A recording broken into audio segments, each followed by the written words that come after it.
So good morning, everyone. My name is Brenda Kenny, and I'm the VP of Programs for JA Nova Scotia. And we're super excited to have our healthcare World of Choices happening today. We've got four really cool mentors who are going to tell you a little bit about their stories, and then we're going to have our expo at the end of the morning. Thank you to all of our teachers and our mentors for joining us today. I'm super excited to be doing another World of Choices. We've had some really positive feedback, and we're super excited that everybody is still tuning in, and that's awesome. We do want to take a second and congratulate Catherine Creaser from New Germany High, who was the winner of our $200 cash prize for her class, for having her class do their World of Choices surveys. And I think you all have the link, or you will get a link from Nicola later today. But if you let her know when your class has filled out the surveys, we'll put you in the draw for next, or for the $200 from today's event as well. So congrats, Catherine. Super excited you were able to do those surveys for us. It goes a long way to helping us figure out what's working and what's not when it comes to what the kids are enjoying. So let's get started. I think everybody knows now what the morning looks like. We've done this a few times now. And I do want to play give you the link to RBC's welcome. RBC is our national sponsor of this particular program, and we're very happy to have them on board as our sponsor. So I have in the chat put the link to the SharePoint. Just they're welcome to you. If your class hasn't been with us before, then please take a minute, probably a little bit later, maybe during one of the breaks, to play that welcome from RBC. So what I'd like to do now, I'm so excited to have our first guest. Carolyn Mckinnon is a clinical pharmacist, and I know hematology, but I don't know how to pronounce the first word. Nephrology? Nephrology. Nephrology. I knew I was going to mess that up. I should have asked you before. And she works with the IWK Health Center. So Carolyn, do you have kind of a presentation you just want to do, or do you want me to just kind of ask you some questions and we'll do it that way? Whatever works best for you. I don't have a formal presentation, but I can kind of walk through what I do, how I got there, and maybe a little more detail. That If sounds you want. great. You go for it. Sure. So my name is Carolyn. Like Brenda said, I am a clinical pharmacist at the IWK Children's Health Center in Halifax. So first off, you probably think pharmacist. Maybe you think community, like Lawtons or Shoppers, and you're dispensing, meaning you get the pills for someone, and maybe you counsel them and help them out. But I am a clinical pharmacist, which in hospital, I think is a little more exciting. So what I do here is I work with two different teams. I work with the nephrology and hematology teams. So, nephrology would be any patient with a kidney disorder. Hematology are patients with blood disorders. So, we have a floor up on sixth floor, and I help the team out. So, yeah, you might be a bit surprised that there are pharmacists in hospitals. I know some people don't even realize what we do. But there are a lot of different roles. So when I first started at the IWK, we did have different roles. We have distribution. So that would be what you do in community. That's you get a prescription, you see if it's appropriate for the patient. There are a lot of checks that pharmacists do behind the scenes to make sure it's appropriate. You dispense it, you fill it, and you bring it to the floor.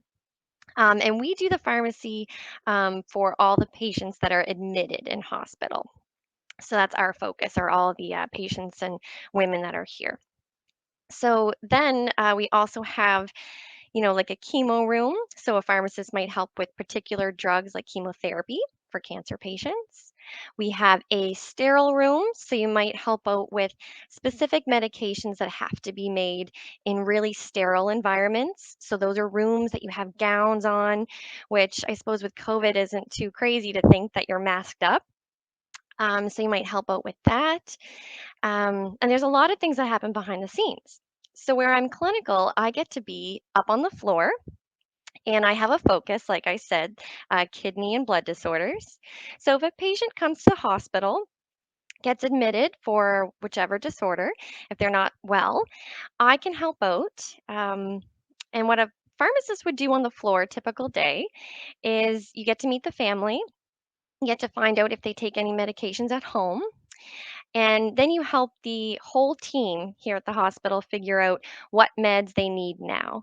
So, what I love about my job here is we use the term multidisciplinary, meaning a lot of different disciplines come together. So, yes, you have your doctors, you have your nurses.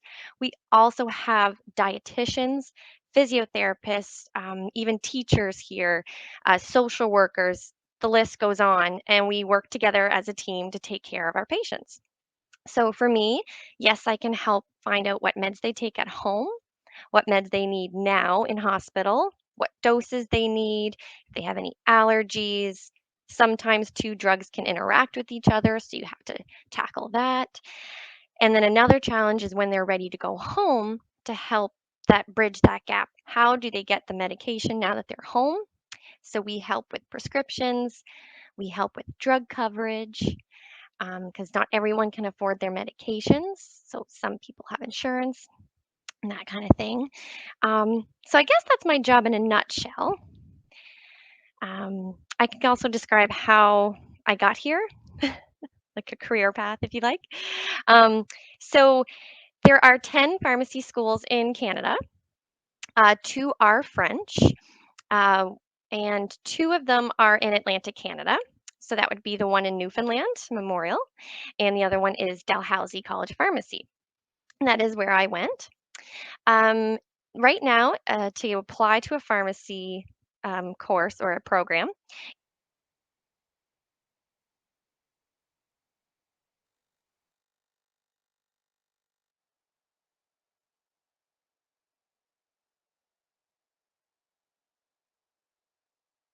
English, biology, the whole list is there online.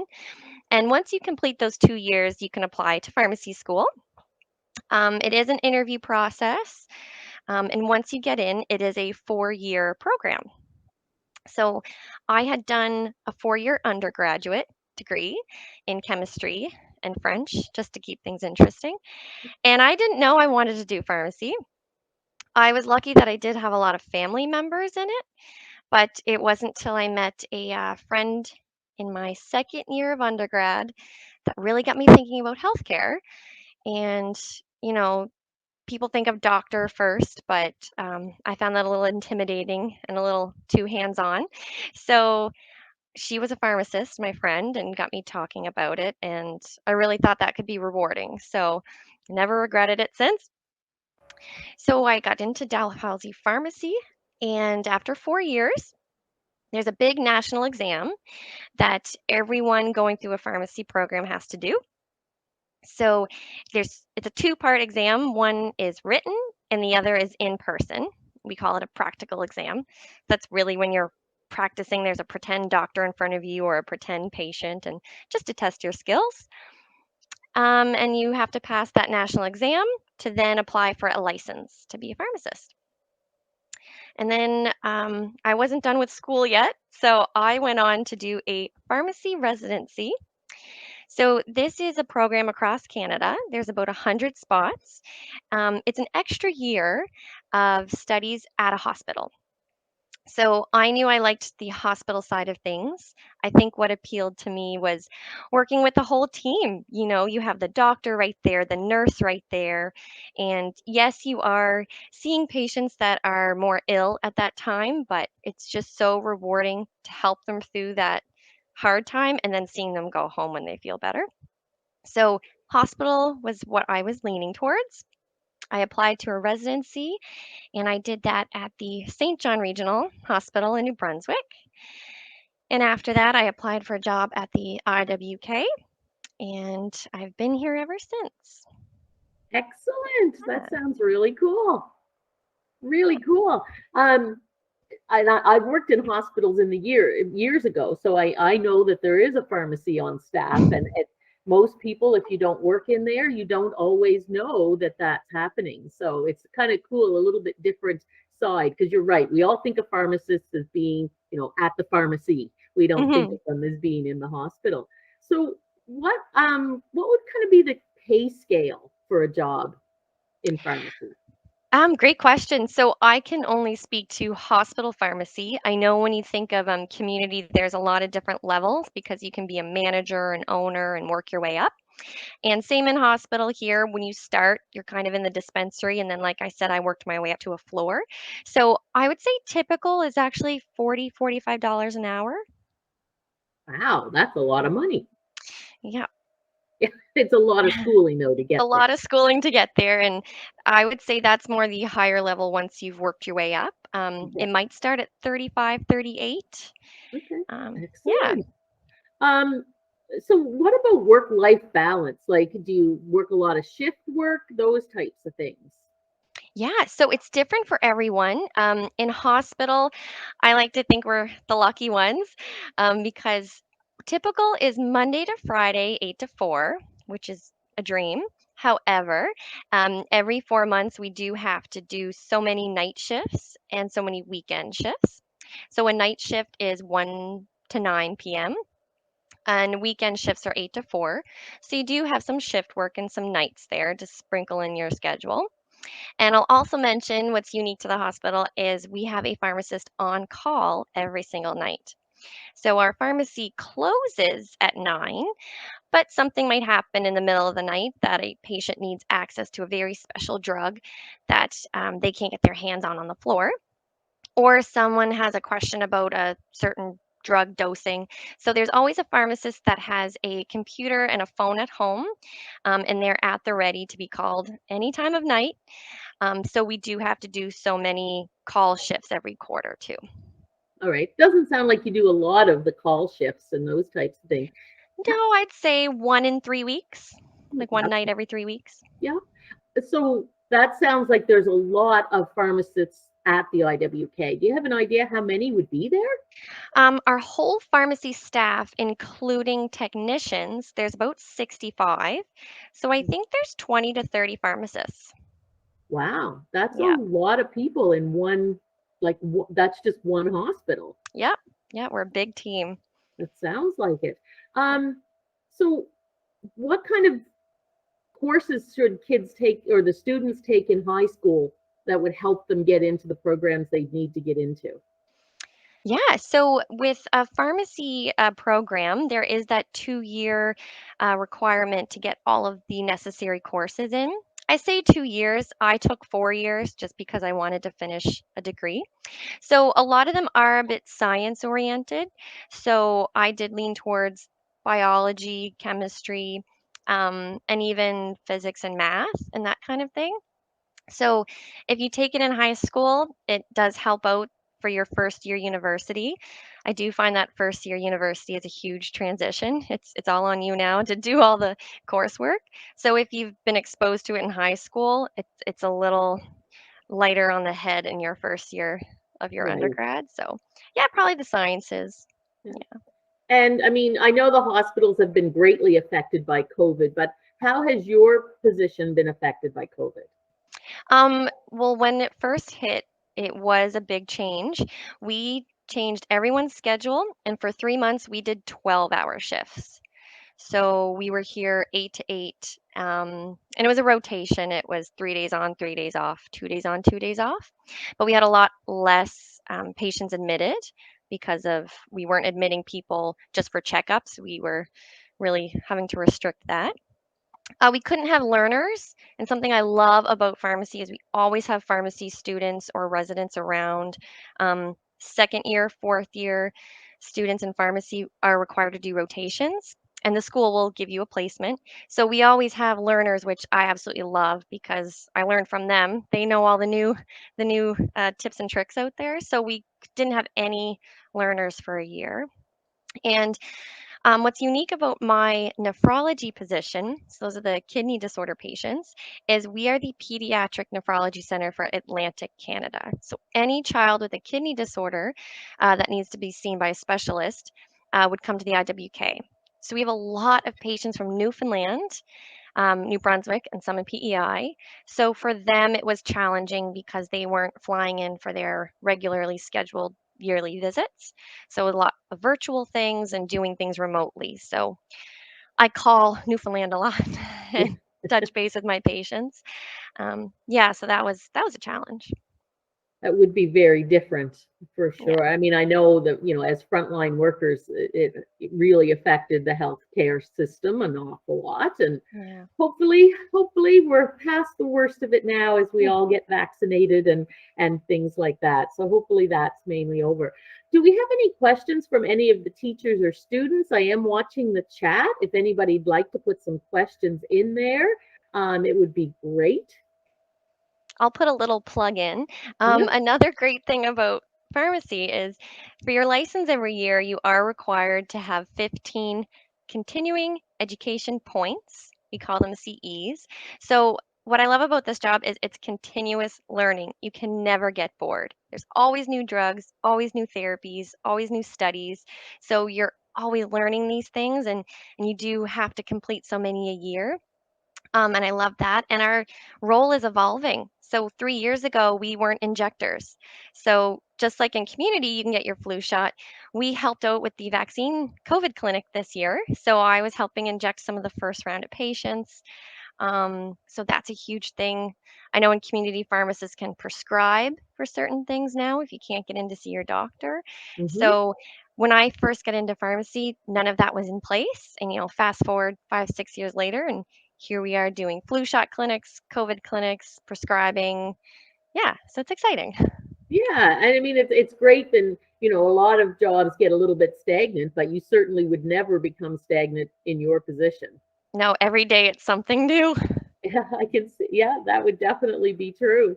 Um, just kind of one last, and I probably have an idea what the answer is, but maybe you have a different answer. But what's the most challenging part of your job? Maybe the unpredictability. We can never predict when we're going to have a very complex patient come in who is very unwell. And something we say around here is sometimes treating kids is a very gray area. There's not a lot of evidence for certain things that pop up. Sometimes it's more rare. We get complex patients. So you can never predict how your day is going to go. Kind of have to go with it and know your resources and work with your team. And from a pharmacy perspective, honestly, drug coverage is frustrating to deal with, but that's another ballgame. Yeah, and that's, if you don't have insurance and even some of the costs, even some of the costs of many of the drugs, even if you do have insurance, can be huge. You got So, that right. yeah, Yeah. excellent. I don't see any more questions. I think you've covered everything so well that we don't seem to have any questions in there. We have a lot of people joining us now, so it must be a couple of our schools are just getting in. So we've got a couple more joining us, but of course we've recorded it, and the teachers will get links to all of the recordings. But thank you so much, Carolyn, for joining us Oh, today. my That was pleasure. super cool. Um, Thank you. Thank you. Thank you. I don't know what else to say. It was You're great. very welcome. I love hearing about all these careers. I think probably as much as the students do. So that is awesome. So, That's great. all right. Thank you so much. All right. There's our timer at our 5-minute break, and we're ready to start again. I'm really excited to introduce our next mentor. Sandra and I actually went to high school together, and she has spent her entire career in healthcare. And she's going to tell you all about it. But Sandra and I actually worked together as well, because years ago I used to work on the nursing floor as what we called an administrative health clerk. So there's a whole other type of position within healthcare that we don't hear about very often, our health clerks or ward clerks. So Sandra Hatch is newly retired, I should mention, which is super exciting. So Sandra, tell us your story. Thanks, Brenda. Yes, I span back quite a few years, 35 years I've been working, and things have changed a great deal, such as I'm, presenting or talking to people that I can't even see. So that presents a little bit of a challenge. I'm used to getting feedback from people. So if I slip into my hospital jargon, Brenda, I'll count on you to kind of ask me to clarify, because I sometimes will do that. So I'll do that. so nursing, don't even know where to begin. I think you could talk to 10 nurses and you would get 10 different stories of how their careers developed and what they did and how they feel about it. And certainly mine has been, I've been done a little bit of everything. I've done most of my career, spent most of my career in rural nursing, and I'll kind of talk a little bit about that. But I started off with a 2-year diploma program, which was very common in the 80s when I graduated. And I later went back and did my degree through distance education. Still very different from the distance education that's done today, which is mostly virtual. I still had to sometimes go into the university and that sort of thing. But I started my career off actually in Victoria, British Columbia, although I had gone to school and I'm from Nova Scotia. I got married and my husband was in the Navy, and so we had a posting to British Columbia, which we absolutely loved. And I totally loved nursing there. It was very different than the kind of nursing that I had experienced here. And so that was an opportunity for me to really try that type of nursing before I came back to Nova Scotia. And when I did come back a couple years later, that kind of more, we had individual patient assignments rather than being a team of nurses providing care to the whole unit. I would have had my 6 or 7 patients that I was solely responsible for. So I came back to Nova Scotia. I worked in the city at the Victoria General for a little while. Jobs were scarce. Full-time jobs were really scarce in the late 80s, and I was lucky enough to get one. Unfortunately, I didn't stay there all that long. I had come from a place where the group dynamics were amazing and incredible, and the group of nurses in Victoria supported each other in such a way that I searched for that for quite some time, and it was a little while before I found it again. I certainly didn't find it at the VG, and I left there. I'm sure the rest of them felt fine, but I was only 20 and I was still kind of feeling out what I wanted, and that wasn't the type of nursing or the type of environment I wanted to be in. So nursing's dynamic, you can move around, so I did. And I went to the delivery room because for me to be a nurse, I partly chose that because I wanted to do some practical skills. I wanted to do something in my career that I could apply to my life. And certainly working in the case room or the delivery room was very practical. And it has served me at least 2 times, actually many more, while I supported lots of my laboring friends and family members. So I went there until really the baby bug kind of bit me, and I knew I wanted to start thinking about having a family. My husband was in the Navy, was away a lot, didn't have any support in the city, no family in there. So we decided that if I could get a job in my home community, that we would move there. And that would mean my husband would travel, and he did for 25 years to the city to work an hour and a half each way. So a bit of a commitment for him. However, for me, rural nursing, I thought I had a lot of skills because I'd worked in 3 different places and they were all very different. But I came rurally and worked with some really fabulous nurses who had really been innovative and creative and were really independent thinkers and were accustomed to making really good decisions. And I really found my niche there, and I really I feel like I really blossomed and I learned so much. It was such a great place to work. I spent 10 years working on the nursing floor. Then I spent 10 years as what you might think of as a head nurse. Then I spent some time, I went back to school. I thought I would become a nurse practitioner. That was just starting to come out. And in the meantime, I had gone back to university and done my degree. So I kind of upgraded my skills, so to speak. The nurse practitioner program was fabulous, but I was at a point in my life, I still had children in school. My husband got out of the Navy that year and got a new job where he was actually away more. My dog was dying. It was just a really, really busy year, and I was working 50% of the time. So I was going into the city, driving that hour and a half, well, almost 2 hours to Dal 3 days a week. I was working every weekend, and I burnt myself out. And by Christmas of that year, when I cried for no reason, whenever somebody talked to me almost, I knew there was something wrong. And so I really sat back and thought, am I going to continue with this? And I just chose not to.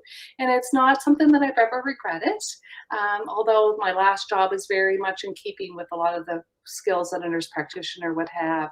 So I went on and I taught for Nova Scotia Community College twice. So I taught the NSCC, I taught at the CCA program, or the Continuing Care Assistant program. So those would be the people that you would see most often in nursing homes that are providing the care and doing that sort of work and going into people's homes and providing that care. So I did that. I also worked in home care as a nurse for a while. So I was the nurse going out into homes to deliver some care. I was a care coordinator for a while. So that's the person that goes out and assesses and determines what people need in their home to help them to stay in their home for as long as possible, or help them to transition to long-term care if they need that. What else have I done? Oh, and then my last 4 years I spent as a family practice nurse. And that I worked very closely with the nurse practitioner who worked with us. It was a really dynamic role. It was a new role in the site that I was at. There had never been a family practice nurse before. So they were very excited to have me. I was very excited to be there. A lot of the skills that I had learned in that one semester as a nurse practitioner student, I was able to bring with me and actually utilize, because those are the sorts of things that family practice nurses do. So I had a very independent practice. I saw a lot of babies, did all the baby immunizations on my own and prenatal visits, a lot of other wellness things. And I developed a keen interest in health promotion throughout my whole career. I've been part of several health promotional clinics. And so I continued and I kind of ran with that a little bit and developed some low carb and some of the other trendy things that are happening to try to support people. So I tried to learn more about those things. And luckily, there's some really good clinics in Nova Scotia that are doing some diabetes reversal. And yes, diabetes can be reversed in the right circumstances for the right people. And I was lucky enough to have a couple that people in our practice that actually reversed their diabetes. So that was really exciting for me. So I really enjoyed that. So, but my time kind of had come to an end, and I already had always planned to retire when my date came up, and so I did. And I spent a couple of months that I wasn't working, and now I'm kind of back doing a few little things. Like I have a little special project I'm working on for the site where I used to work. And I still have lots of connections and lots of interest, but I'm looking forward to this new phase of my life and kind of supporting people in different ways and learning different skills. So one thing with nursing, you're a lifelong learner, and so I'm continuing to learn and do new things. So that's kind of that's a nutshell of what I've done and where I've been. So. And I really wanted you to do that because I know you've done a lot of different things, but I wasn't sure exactly how it all fit together. So that's amazing. I mean, I think you talked about probably 7 or 8 different health careers that you've done through the years. And nursing is so much more than just what we think of as a nurse, because there's so many different departments and so many different roles, and there's clinics, and then there's the home nursing. There's so many things now. It's amazing. And I locally here, I can't get a doctor, so I do have a nurse practitioner, and often it's her nurse that I see rather than the actual nurse practitioner. So when you're talking about that role, I fully understand what you're talking about. So that's amazing. So what's the pace? Sorry, Sandra, what was that? It's a collaborative practice environment, which is very much the key to the future, right? Because you get the right provider for the right job. You don't always, people think they need to see a doctor, but a lot of the times they don't. And so, so that's really, really good. Yeah, I mean, I haven't seen an actual doctor in years. Yeah. So what about the pay scale? What can people expect to make? It's really diverse, and it depends upon where you work. But in Nova Scotia, for registered nurses, there are 9 different levels, or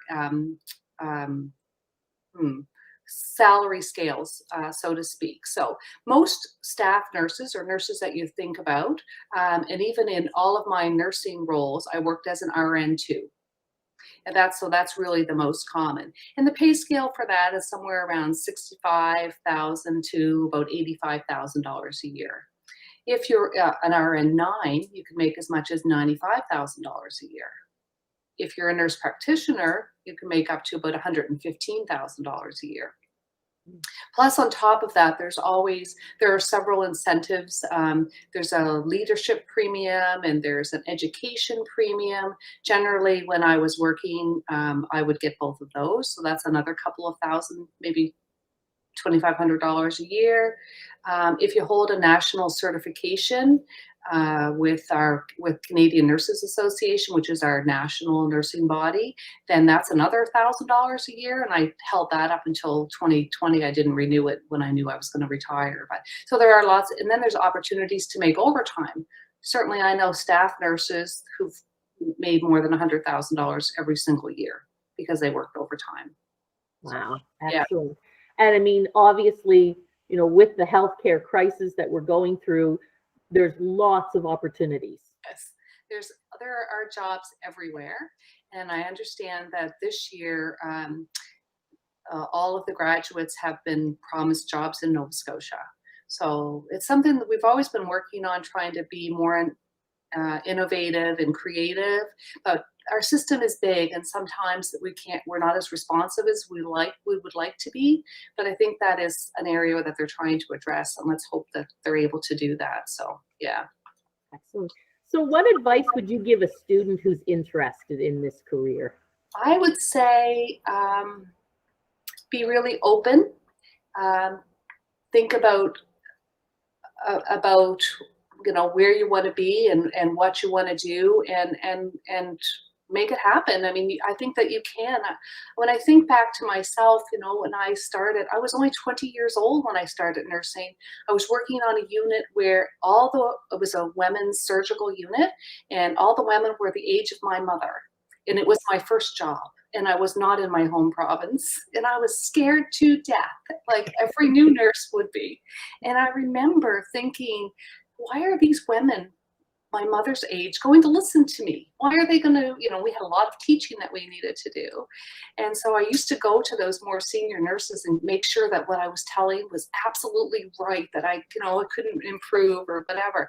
And so then I started thinking about how I presented myself and how I did those sorts of things so that I could speak with confidence even when I maybe didn't feel confident. So I think sometimes you just have to go ahead and do it. I think my own fears held me back in the beginning. I mean, I don't know if you would agree, Brenda, but when we graduated, there still were lots of opportunities that didn't include going to university. And there still are now, but I think sometimes for some of these roles, right now, it's only a baccalaureate. You have to have a bachelor's degree in nursing in order to be a nurse. When I started, you didn't have to, because nursing wasn't my first choice. I didn't plan to be a nurse my whole life. It just kind of happened in the last couple of years of school. I always wanted to be a veterinarian. I love animals. I thought that would be perfect. But when I really stopped and thought about me, I didn't want to go to school that long. And I was afraid of university. I didn't think I had what it took, and I didn't think I could do it. But when I went back to university, later on, I did very well. I graduated on the dean's list. So obviously, those were probably just my young fears. So I think really, take all the opportunities that you can get. And once you're interested, and it's different than high school. I mean, it's more challenging in some ways, but it's better in other ways. If you're the kind of person that enjoys some autonomy and being on your own, then university, is a place where you can really shine with that. Excellent. And I mean, I know this one as well, because as you know, my mom was a nurse too, and I know you worked with her. One of my great mentors, your mom.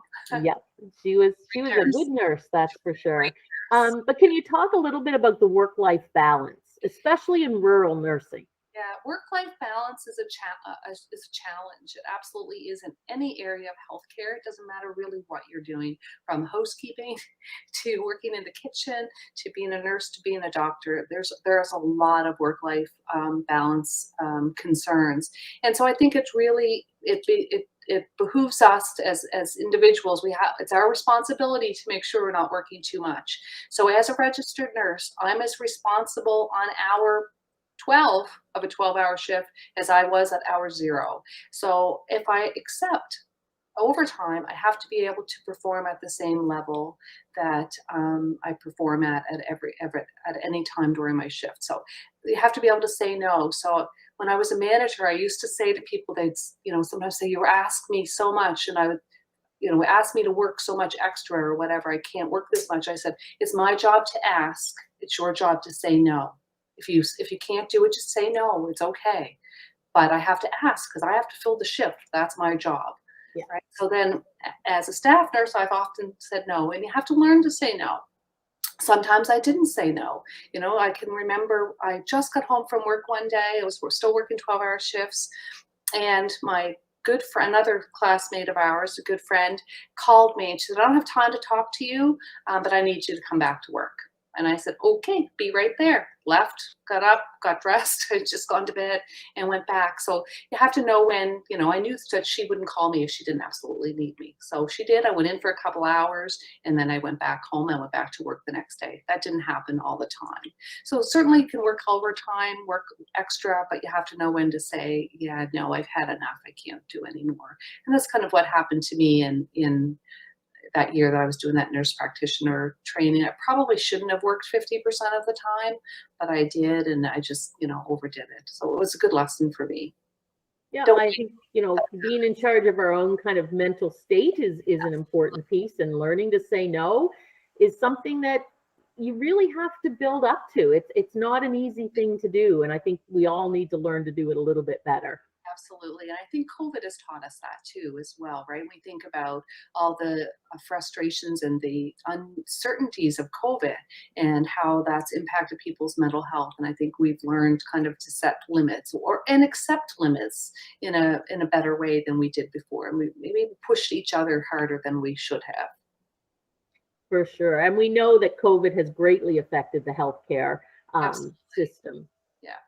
Yeah, for sure.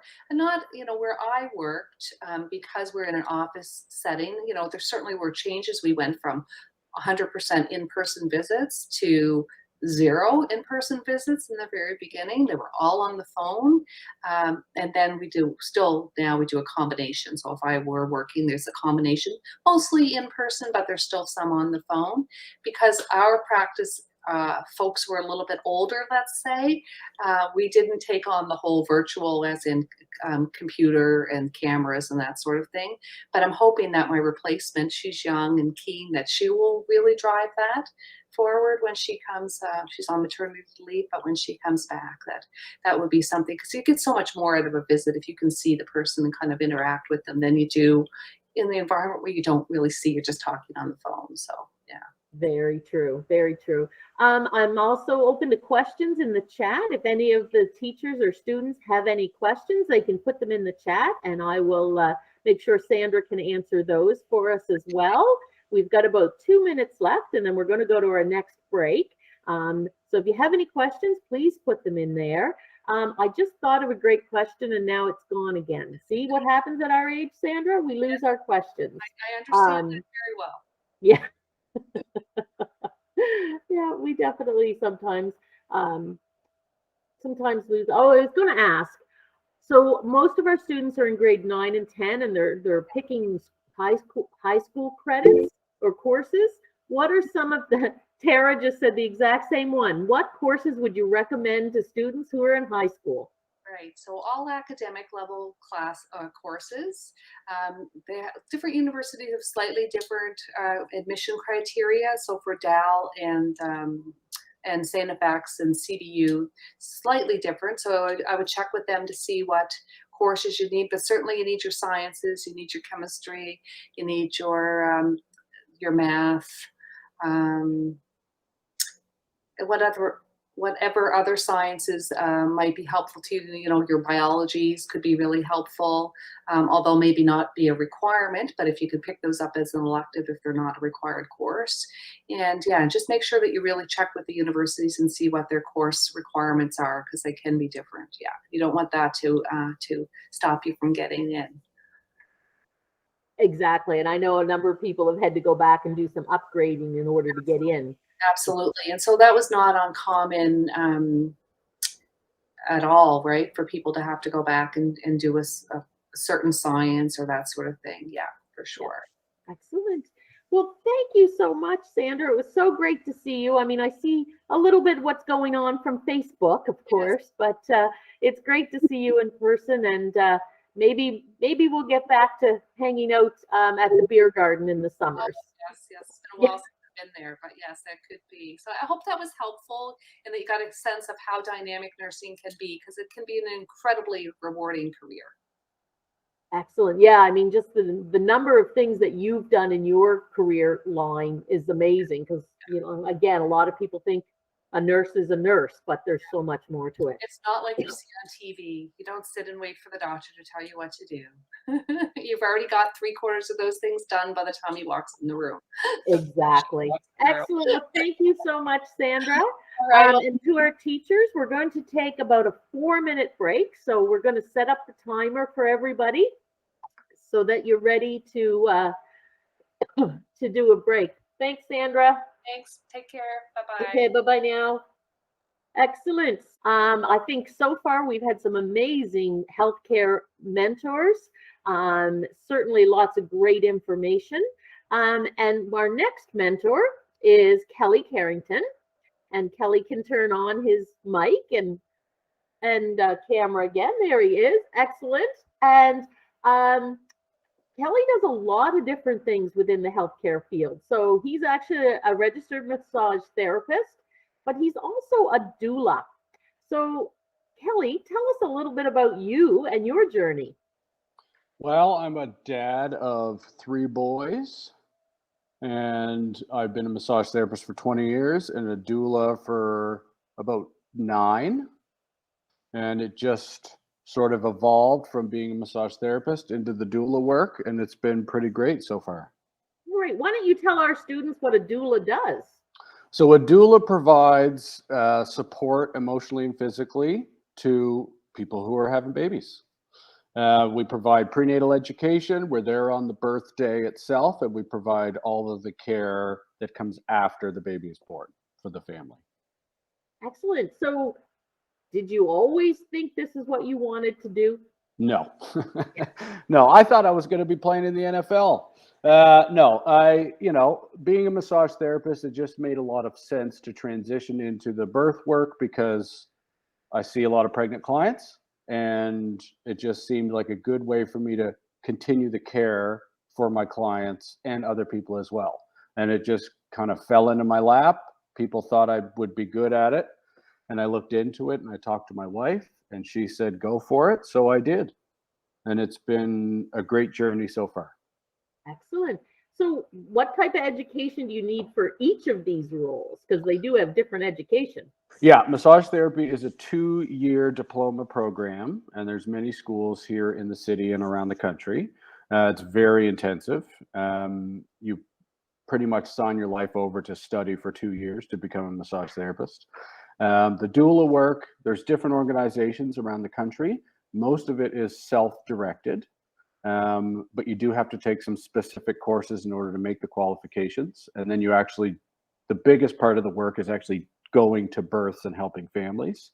And for me, that was probably the hardest thing to do because not everybody wants a doula, and specifically not everybody wants a doula that looks like me, because I don't look like a doula.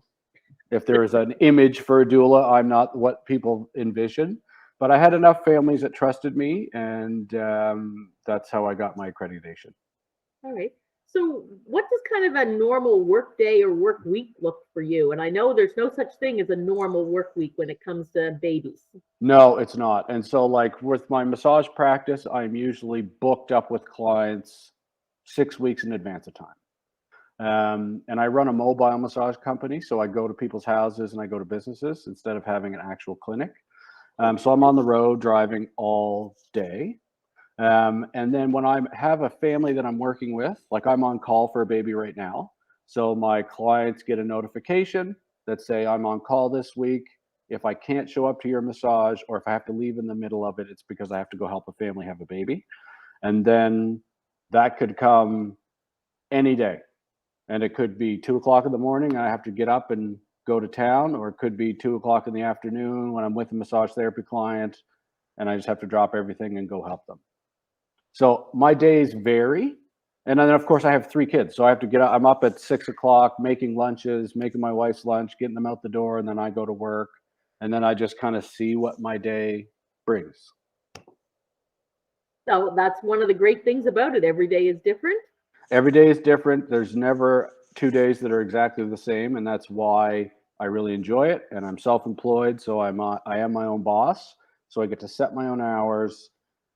Obviously, babies have their own hour. And so I have to sort of follow how that goes. But it's very fun, for one. And it's great to see people go through that process of becoming parents. And I feel very honored to be able to do that. So what do you enjoy the most about your job, and what's the most challenging? I would say the most challenging part is the lack of sleep. I mean, anybody who is a parent, I mean, I have 3 kids. I've been overtired for a long time. But then when you go to help other people, it's hard because you're up. I could be up for 2 days and still have to function as a human being and a father and a massage therapist. The most rewarding part of the massage is helping people realize that their bodies are an amazing thing, and it does have the ability to heal itself. It just needs a little guidance sometimes. And when it comes to the doula work, it's really just watching families grow. Because the big misconception is that doulas deliver babies. Doulas do not deliver babies. Midwives and OBGYNs deliver babies. Our job is to help, and as corny as this sounds, deliver families. And it's important. That's really the best part about it, is that I get to see families start from day one and then follow them throughout. Excellent. So what about the pay scale? Like, how much does one make as a doula versus a registered massage therapist? For massage, it depends on if you work for somebody else. So like it can be $89 an hour is what a company might charge for a massage, but then the massage therapist will get a fraction of that. And sometimes they are under contract or they're self-employed and they can charge whatever they want. So I charge $125 an hour, and it sounds like a lot of money, but I also have to take into account my car payment, my fuel, and my time. So I don't actually make that much money, and you have to pay taxes, of course. For the doula work, it varies between around $800 to $1,500 per baby, which sounds like a lot of money. But when I break it down, I think it works out to be less than minimum wage, the amount of time that I end up spending, because that includes all the prenatal education, the birthday, which could be 6 hours, it could be 2 days, and then all the postpartum, right? So there's really not, it's a great way to make money, but it's not like a dependable way to make money, I would say. But I make a very good living. I'm not lying. Like, I'm not saying that I don't, but that's pretty much what it varies. So in an average year, how many babies would you be looking after, families? Right now, as of the end of this year, I will have 12 families, right?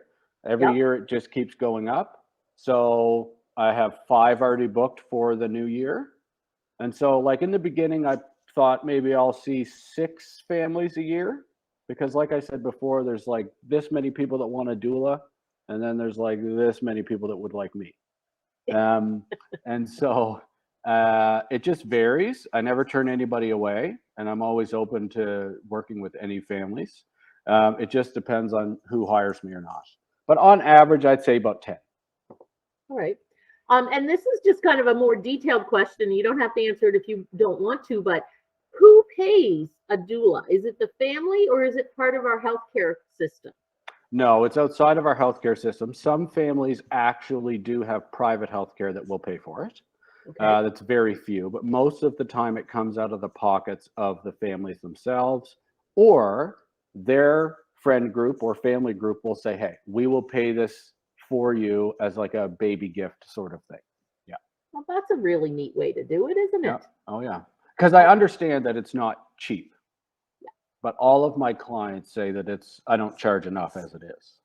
Well, I mean, knowing a little bit about this because actually my sister-in-law is a midwife, I know how much time can be put into, going and helping, and some families need a lot more support than others. And if you're charging one fee, then, you may end up putting in a lot of hours, like you say, minimum wage or less. Yeah, but you know what? It's not really about the money. The money is there to really just cover my time, right? It's more about the family and making sure that they get what they need, because some families don't really need that much care because they have it. They understand what's going on, but other families need more. But I still have to charge sort of a blanket price to cover, because at 2 o'clock in the morning, I have to drop everything and go. And that means all my massage clients get canceled and everything like that, right? So I have to also make sure that my bills are paid. Yeah, absolutely.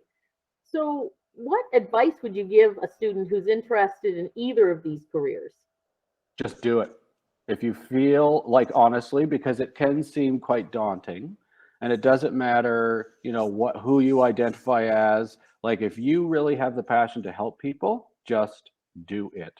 And don't be worried about what anybody else has to say, because if I was concerned about what other people had to say about my career choice, I wouldn't be doing it, right? If you feel passionate about it, just do it. Is there much demand for either of these in Nova Scotia? Oh yeah, massage is in high demand. Like, I'm booked 6 weeks out all the time, and all of my colleagues are very busy. Doula work is definitely on the rise, especially with the pandemic. People were feeling like they wanted more personal support, so they went and turned to doulas. Both are in demand for sure. Excellent. So, I mean, that was going to be kind of my next question was around COVID and how did it affect your jobs? For massage, I was not able to work for about 6 months because the government had mandated, especially when we were in the big lockdown, the government had mandated that we not work, which was fine because I got 6 months to hang out with my kids. It was great. Financially, it wasn't so great, but family first, that was the best part. And doula work, I was still able to assist families, but sometimes I wasn't allowed to go into the hospital because of the restrictions, which was unfortunate, but I still gave as much care as I possibly could. And with, minding the restrictions with the healthcare system, I respect those. So I just would let them go, and I would still care for them afterwards. So it wasn't a huge impact, but it was enough that it was felt for sure. All right.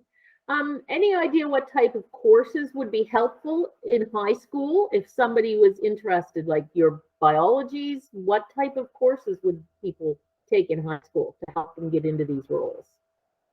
Math, biology, any of the sciences, math, English, right? Because you have to, in massage therapy, you have to write very detailed notes, and they have to be clear and concise.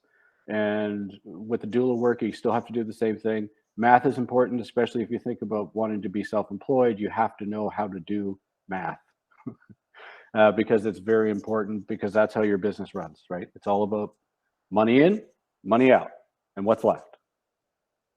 Yeah, and I think that's one of the key things when it comes to, many of these healthcare options is that you often do want to work for yourself. So you do have to have that kind of business understanding in order to run your own business.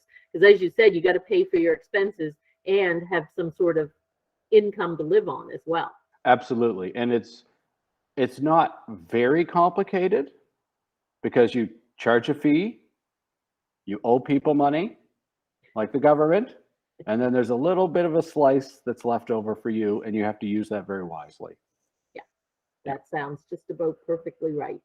And I'm open to questions in our chat now. If anybody has any questions, they can certainly put them in our chat and we'll pass them on to Kelly.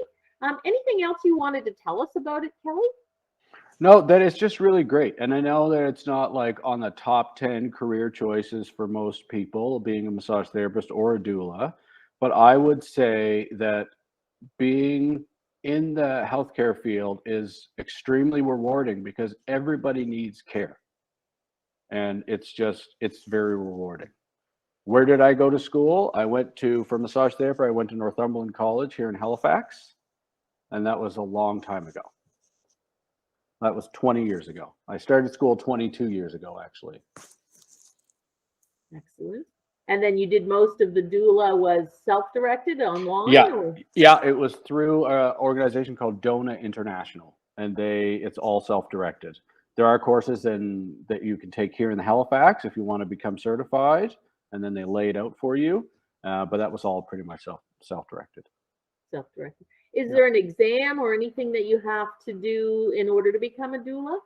Yeah, so there's certain things you have to do. So you have to take the main course, and then you have to do a bunch of reading. You got to write some papers. You have to do your birth experience, and then you have to put it all together and get all these little qualifications, and then you submit it all, and then they look through and they make sure that everything is done, and then they certify you.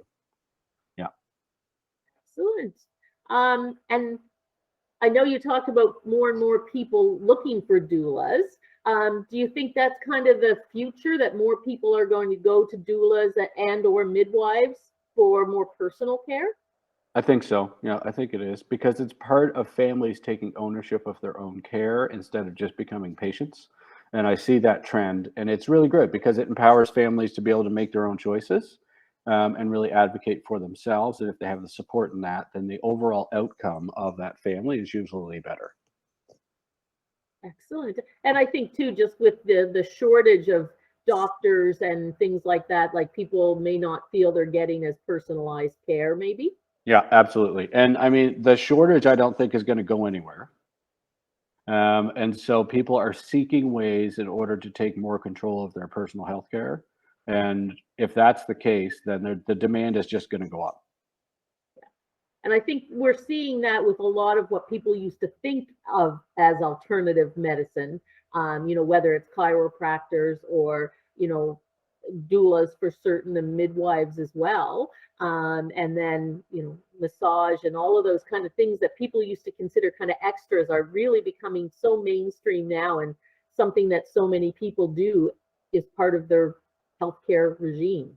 Absolutely, because people want to have control over how they feel and the care that they get. So somebody has to be there to provide those services.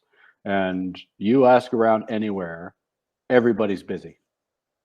And the only reason everybody's busy is because the general public is looking for these services. And eventually we are getting old some of us are getting rather old in this profession. So there has to be a turnover of people. So it's a great opportunity. Excellent. I just think it's fascinating. I really do. I've never attended a human birth. I was supposed to be a birthing coach for somebody, but they ended up with an emergency C-section, 25 or 30 years ago. So I did all of that kind of pieces with her. Here comes my cat, who's decided today is the day she's going to be part of World of Choices as well. What about work-life balance? I mean, you talked a little bit about that. Yeah, I mean, my wife and I have a very busy life. She works full time. We have 3 boys with all their activities, and I'm on the go all the time. But we decided in the beginning that I would be have the more flexible job. She has a very stable, reliable job. I'm self-employed, so it creates more of a flexibility.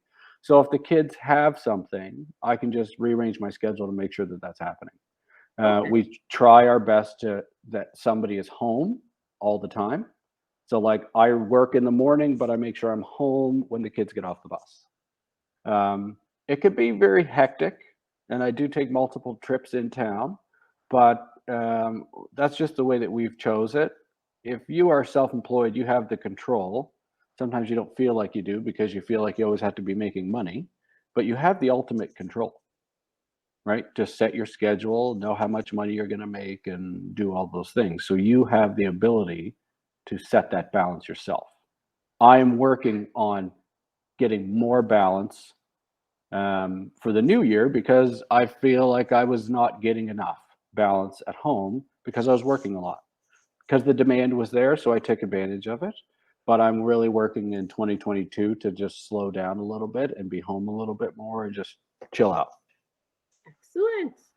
All right. Well, that was absolutely fascinating. And I just think it's so cool to see a male figure in a doula position. I suspect you're one of very few in Nova Scotia. Yeah, there's not very many of us. But I hope that there's more, but there's not very many of us, no. Excellent. So good. Thank you so much. And we're about to take a 15-minute break for our students so they can have a little bit of a break before we do our next one. But Kelly, we can say goodbye to you now. Thank you again so much. I'm completely fascinated with the concept. Well, thank you very much for having me, and we'll talk soon. All right. Thanks. Bye-bye. Welcome back, everyone. I'll give you a second or two to get in your seat, and then we're going to have our next mentor, our last mentor of this morning's program. Just wanted to mention really quickly, because our last mentor, Kelly, kind of mentioned the idea that a lot of people within healthcare professions often want to be able to work for themselves. So having some sort of business background can be a good idea. So I know we've talked about it some other weeks, but we may have some classes that haven't been with us the past weeks. Junior Achievement does have our company program, which is going to be starting in early February, and it allows high school students to start and run a real business. So you learn a lot about how to run a business and the different pieces to worry about, how to do some marketing, how to look after HR, and figuring out, how much money do you need to charge versus how much money are you going to make. So company program might be something that people are interested in, and having the option to do it. We're going to run them in a number of places around the province. And teachers can also do an in-class version if that's something teachers are interested in. And you can learn more on our website or by following us on our social media. So I'm going to stop my little advertisement now, and I'm really excited to introduce Autumn Grant. And Autumn, I could see her nodding her head when I was talking about running your own business. She is the co-founder of Flow Meditation. So Autumn, I have given you co-hosting. So you said you had a presentation? I do, yes. I will share my screen now. Thank you so much for having me. It's such an honor to be here. And I hope that you're all having an awesome morning and learning lots. So I am going to just share my screen here. Okay, so as mentioned, my name is Autumn Grant. I'm the co-founder of Flow Meditation and Wellness. But first, I would just like to acknowledge that I humbly work and live on Mi'kmaq, the ancestral and unceded territory of the Mi'kmaq people. We are all treaty people, and I invite you to take a moment to pause and reflect on what that might mean, because in the Mi'kmaq language, we hear the word Jalasi, which means welcome, but it also means come and find your place. And I think that has very powerful meaning for our topic today. So come in and find your place. Let's just take a moment to reflect on what that might mean for you today.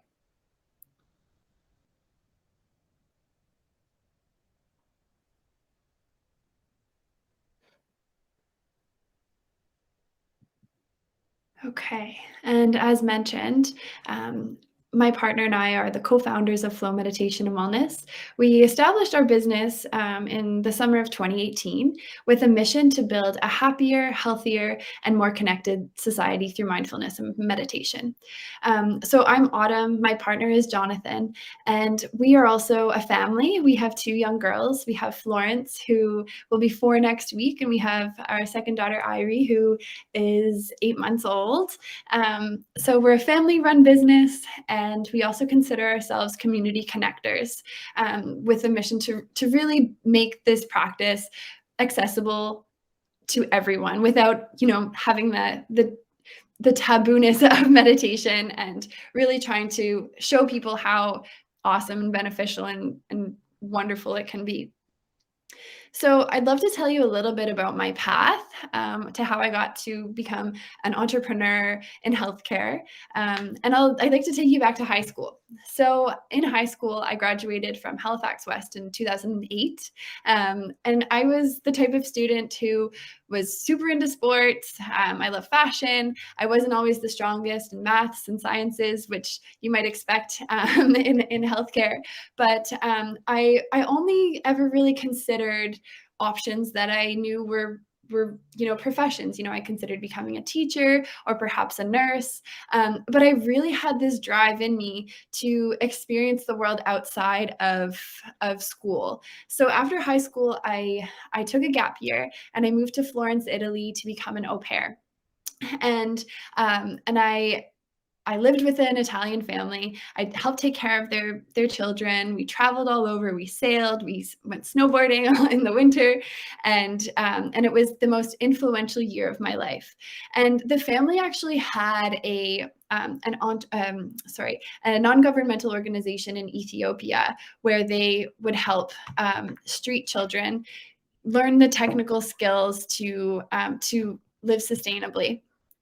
And so I was always so intrigued and interested into why things were the way they were in this particular part of the world, in Africa.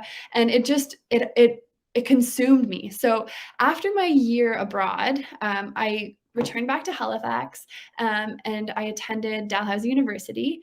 And I always remember hearing other people's voices in my head saying, oh, once you go a year abroad and travel, you're never going to come back. You're never going to go to school.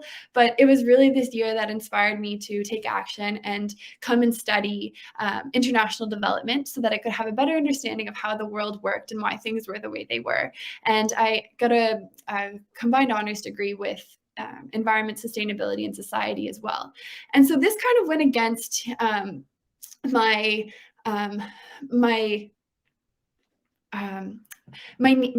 everyone else's ideas for me to follow a path and become a professional of some sort, but I really just took courses that were of interest to me and were inspiring for me. And so after my Bachelor of Arts degree, I took a couple of years off to travel again. So, I'd work a little bit and then I'd go backpacking through Southeast Asia and South America and Africa and Europe. And I traveled all over the world. And it was this that I found to be the most inspiring in my life. And I grew a passion for learning different cultures and meeting new people and the environment. And so that then after that, I realized that I wanted to get more technical skills on how maybe to run a business and how to manage people. And so I decided to study human resources management at Simon Fraser. It was a continuing studies program in Vancouver. And then after that, I was headhunted for Lululemon as the people and culture manager at the Lululemon lab in Gastown. And this was the single most amazing job I've ever had. I think after being the owner of Flow Meditation, it really showed me how to run a business. We actually were required to go to a small meditation studio once a week in Vancouver with our team.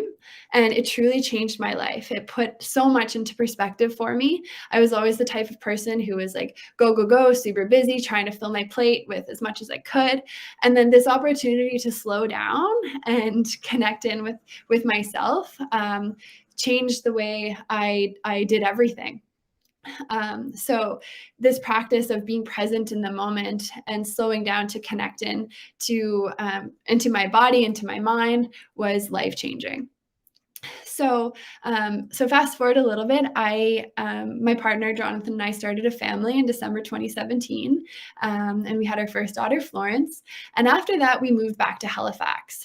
And once we moved back to Halifax, when I was on maternity leave, we decided that we wanted to share this practice of mindfulness with everyone. My partner, he was also like very into sports and super busy.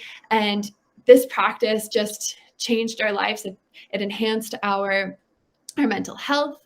It helped us reduce stress and anxiety. It helped us focus better on our work and our personal life. And it helped us come to terms with everything that happened in life.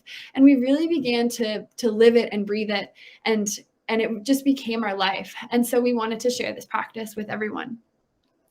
And so now, you know, we opened up a small studio in downtown Halifax where we would host meditation classes. But then it grew outside of that space, and we decided to pop around different fitness studios and different facilities around HRM. So and then the pandemic hit. So it's been a process of adapting and learning and changing. So what we do now is we host pop-up meditation classes and workshops. And we also do retreats, as you can see pictured below here. We collaborate with other businesses and have really had a lot of success in growing the business that way. We also do corporate wellness programming. So, you know, if a business comes to us and is a part of their wellness, we will work with different facilitators who can teach, you know, movement and mindfulness, or do some sort of education in holistic wellness or holistic health. We also have collaborated with local seamstresses, and we make meditation cushions, and we also come up with different lines of merch every once in a while. And then we've been hired by third parties to write and record meditations for apps and businesses. So we're the head of mindfulness for the Focus Factor app, which is a brain health supplement company. So we have all sorts of meditations on there. And then we also offer courses in breathwork and mindfulness and meditation. So there's lots of different revenue streams and different options that we have through our business, but this is where we are now, and it's the most rewarding career I could have ever imagined. And I didn't always know that this is what I wanted to do. And the reason why I wanted to share my path with you is because it didn't always make sense for me. I didn't always know that I wanted to be a meditation teacher or an entrepreneur, or, you know, I didn't always think that I wanted to be a doctor or work in healthcare. But what I did do is I gave myself the space to slow down, to take the life that was around me in, to process things, to not rush anything, whether it be school or career. But I followed what lit me up and what I was good at. And I think that that giving yourself permission to do that, to take a moment every once in a while to slow down and assess how you're feeling, what you're good at, what's working and what's not, will help you find your path. So know that you are always in a place of choice. There are so many amazing choices out there. And sometimes things don't always make sense, but it always comes around full circle. If you're in alignment with yourself and who you are, then everything will always come together. And I really think that by slowing down, you will get there faster.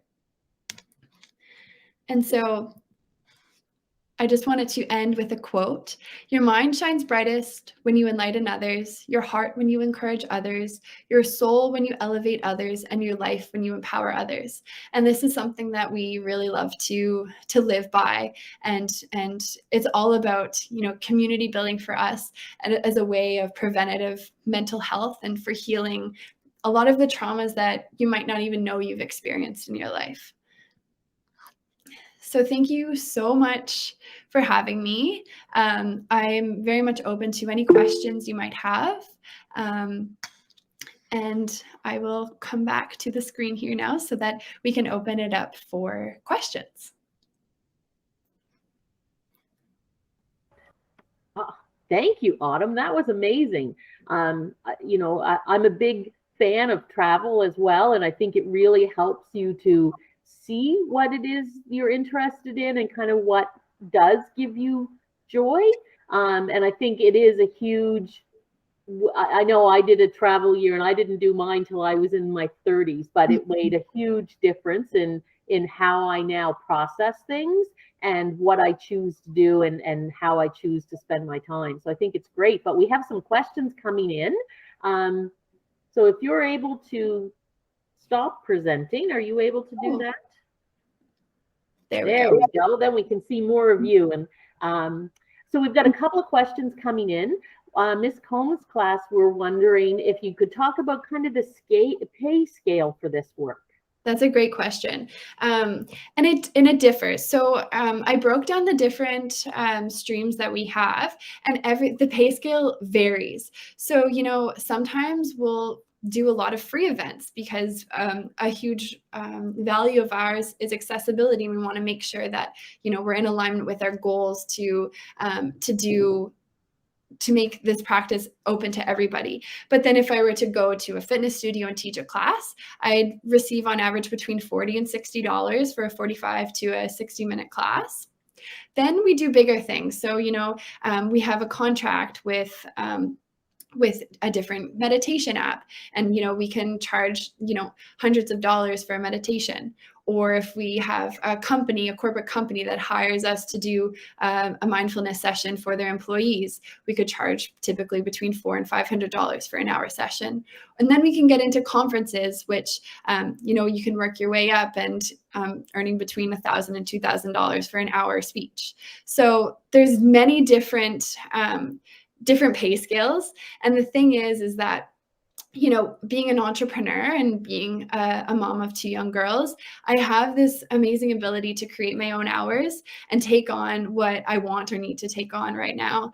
And so it's very much a business that we live in our day-to-day life. So when people ask about work-life balance, you know, there's not really a degree of separation between our work and our family life because it's all one, which we personally love. It really works for us. But then in terms of taking on the work, you know, it's okay, what can we do to bring in the financial security? So we have that money, and what do we want to do to that, you know, might not cost anything, or, you know, what can we become involved in that's really important to us. So it's nice now that we're at a point where we can find that balance. Excellent. And then Miss Creaser is wondering, is there such thing as an average day? So what do your working hours look like? That's great. They really are based around my children right now. So my little one is in pre-primary. So I find that, you know, she'll be at school between 8 and 2. So I try to get most of my working time in then, or when she goes to sleep at night, when they go to sleep at night. And I have, you know, classes that I teach, you know, on a weekly basis that I plan for. And then, you know, as you know, I have dedicated times, as mentioned, but every day is different. But it's nice because I can pick and choose when I work. Excellent. How has COVID affected your industry? Great question. It's been huge for us. I think that because of COVID, more and more people are returning to mindfulness and meditation as a form of healing and mental health. So it's really, we've become a lot busier since COVID.